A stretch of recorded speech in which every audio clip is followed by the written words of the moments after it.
முத்துவின் வின்எஸ்எஸ் brand அரிசிகள் தரத்திலும் சுவையிலும் என்றும் நம்பர் 1. இந்தியாவிலேயே தமிழ்நாடு முதன்மை மாநிலமாக வருவதற்கு 30 ஆண்டு காலம் அதிமுக அரசு பாடுபட்டுள்ளதாக எடப்பாடி பழனிசாமி கூறினார்.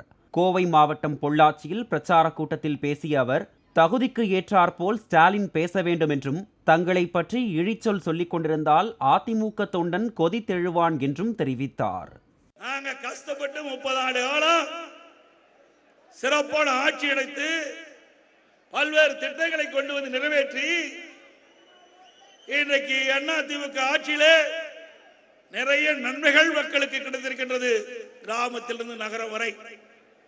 இப்படிப்பட்ட சூழலில் யாரோ வந்து ஏதோ பேசி மக்களை குழப்பி அந்த குழப்பத்திலே அரசியல் ஆதாயம் தேட முயற்சிக்கிறார்கள். அது ஒருபோதும் நடக்காது தமிழகத்திலே. அதிமுகவை அழிக்க தாம் முயற்சிப்பதாக எடப்பாடி பழனிசாமி கூறியதற்கு பெரியகுளத்தில் நடந்த பிரச்சார கூட்டத்தில் முதலமைச்சர் மு க ஸ்டாலின் பதிலளித்தார். அதிமுகவை அழிக்க நினைச்சவங்க அழிஞ்சு போவாங்கன்னு சவடால் விடுகிறாரு. அதிமுக அழிக்க வெளியிலிருந்து யாரும் வர தேவையில்லை. அதுதான் நீங்களும் பன்னீர்செல்வமும் தினகரனும் அதை போட்டி போட்டுக்கொண்டு செஞ்சுக்கிட்டு இருக்கீங்களா? தாமும் உதயநிதியும் விவசாயிகள் பற்றி ஏன் பேசவில்லை என்ற இபிஎஸ்ஸின் கேள்விக்கு 3 வேளாண் சட்டத்துக்கு எதிராக போராட்டம் நடத்திய விவசாயிகளை புரோக்கர் என்று எடப்பாடி பழனிசாமி அழைத்ததாக மு க ஸ்டாலின் கூறினார். 3 வேளாண் சட்டங்கள்ல எந்த பாதிப்பும் இல்ல, பாதிப்பு இருக்கிறதா சொல்றவங்க கூட நான் விவாதிக்க தயார். இந்த சட்டம் வந்தா தமிழ்நாட்டு விவசாயிகள் உத்தரப்பிரதேசத்துக்கு போய் வியாபாரம் செய்யலான்னு கப்சா விட்டவர் பழனிசாமி.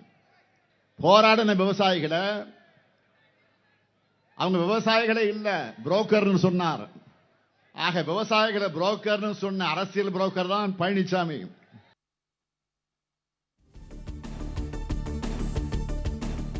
திமுகவினர் யாராவது இம்முறை ஓட்டுக்கு பணம் கொடுத்தால் அது கஞ்சா மூலம் வந்த பணம் என்பதை மக்கள் மறக்கக்கூடாது என்று அண்ணாமலை கூறினார். மேட்டுப்பாளையம் பிரச்சார கூட்டத்தில் பேசிய அவர், தமிழகத்தில் பிறக்காத மரத்தமிழரான பிரதமர் மக்களோடு இருக்கவும் அவர்களோடு இணைந்து செயல்படுவதற்காகவும் அடிக்கடி தமிழகம் வருவதாக தெரிவித்தார். இன்று நம்முடைய முதலமைச்சர் மு க ஸ்டாலின் சொல்றாரு, வேடந்தாங்கல் பறவைய போல நம்முடைய பிரதமர் மோடி அவர்கள் தமிழகத்திற்கு வர்றாங்களாமா. ஐயா, ஒரு பறவையை போல பாசமாக எங்களை பார்க்க வர்றாங்க. நம்மிடம் அடைக்கலம் தேடுவதற்காக வர்றாங்க. நம்மிடம் இருக்க வேண்டும் என்பதற்காக வர்றாங்க. பெருச்சாளியை போல கோபாலபுரத்தில் வங்கிலே ஒளிந்திருக்கவில்லை. பெருச்சாளி மாதிரி கோபாலபுரத்தில் வங்கிலப்பூர் பறவையை போல வந்து நம்மிடம் சரணடைந்து நம்மை எல்லாம் பார்ப்பதற்காக வந்திருக்கின்றார். அதனால் நம்முடைய பாரத பிரதமர் நரேந்திர மோடி அவர்களை வேடந்தாங்கல் பறவை என்று சொன்னால் அதை நாங்கள் பெருமையாக எடுத்துக்கொள்கின்ற முதலமைச்சர் அவர்களை, உங்களை போல ஒரு குடும்பத்திற்காக, ஒரு மகனுக்காக, ஒரு மருமகனுக்காக, ஒரு மகளுக்காக வேலை செய்யலீங்களே. 142 கோடி இந்தியர்களுக்காக வேலை பார்க்கின்றார். இந்தியாவில் இருக்கக்கூடிய நீங்கள் எல்லோரும் கூட அவருடைய தம்பியாக, தங்கையாக, குழந்தையாக, பையனாக, பொன்னாக பார்க்கிறார். அதனால் அடிக்கடி தமிழகத்திற்கு வர்றாங்க. அவர் அடிக்கடி தமிழகத்திற்கு வர வேண்டிய கட்டாயம் தமிழகத்தில் முதலமைச்சருடைய செயல்பாடு என்பதே இல்லை. பொம்மையாக ஒரு முதலமைச்சர் உட்கார்ந்து இருக்கார். தலை இங்க திருப்பினா தலையை திருப்புறாரு, தலை அங்க திருப்பினா தலையை திருப்புறார். தென் தமிழகத்திலே வெள்ளம் வந்தால் டெல்லியில மீட்டிங் போடுறார். சென்னையில வெள்ளம் வந்தா 4 நாள் கழிச்சு கிளவ் போட்டுட்டு வெளியே வர்றார். இது போன்ற தமிழகத்தினுடைய அரசியல் வரலாற்றில் செயல்படாத ஒரு அரசு இருக்கிறது என்றால் முதல் தங்கப்பதக்கம் திராவிட முன்னேற்ற கழகத்தினுடைய இந்த அரசு கொடுக்கணும். 70 ஆண்டு கால அரசியல் வரலாற்றில் இது போன்ற ஒரு மோசமான ஆட்சியை பார்த்தது. திராவிட முன்னேற்ற கழகக்கார யாராச்சு தன்னுடைய பாக்கெட்டில் இருந்து ஓட்டுக்கு பணத்தை கொடுத்தா அது கஞ்சா மூலமாக வந்த பணம் என்பதை மறந்து விடாதீர்கள். உங்களுடைய குழந்தையினுடைய எதிர்காலத்தை உறிஞ்ச போகின்ற பணம் என்பதை மறந்து விடாதீர்கள். அள்ளி தெளிப்பதற்காக மூக்குத்தியோ தோடும் கொடுத்தா நம்முடைய ரத்தத்தை எல்லாம் உறிஞ்சி கசக்கி பிழிந்து 33 மாத காலமாக ஊழல் செய்த பணம் என்பதை மறந்து விடாது. தர்மபுரியில் போட்டியிடும் பாமக வேட்பாளர் சௌமியாவை ஆதரித்து பாமக தலைவர் அன்புமணி அரூர் பகுதியில் தேர்தல் பிரச்சாரம் மேற்கொண்டார். மகளிர் உதவி திட்டத்தில் 1000 ரூபாய் வந்துச்சு அம்மான்னு வந்துச்சுங்க ஐயா. நீ என்ன பண்ணு, 1000 ரூபாய் நல்ல செலவுலாம் பண்ணி வீட்டு செலவுலாம் பண்ணிட்டு மீதி பேங்க்ல போடு. ஏமா போட்டீங்களா?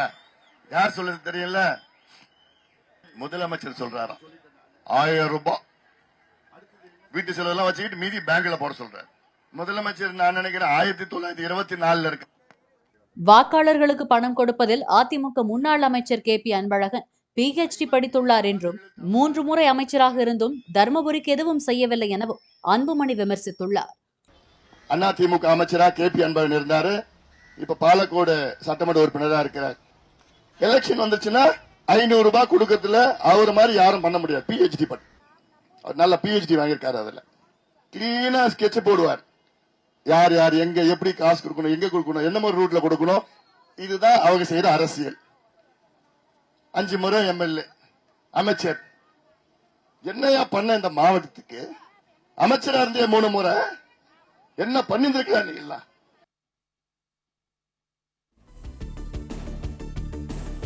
நடைபெறும் மக்களவைத் தேர்தலில் திமுகவும் அதிமுகவும் கள்ளக்கூட்டணி வைத்துள்ளதாக அமமுக பொதுச் செயலாளர் TTV தினகரன் விமர்சனம் செய்துள்ளார். ராமநாதபுரம் தொகுதியில் பாஜக கூட்டணியில் போட்டியிடும் முன்னாள் முதலமைச்சர் O பன்னீர்செல்வத்தை ஆதரித்து பேசிய TTV தினகரன், தொகுதியில் எத்தனை OPSகள் நின்றாலும் பலாப்பழ சின்னத்தில் நிற்பவர்தான் ஒரிஜினல் OPS என்பது மக்களுக்கு தெரியும் என கூறினார்.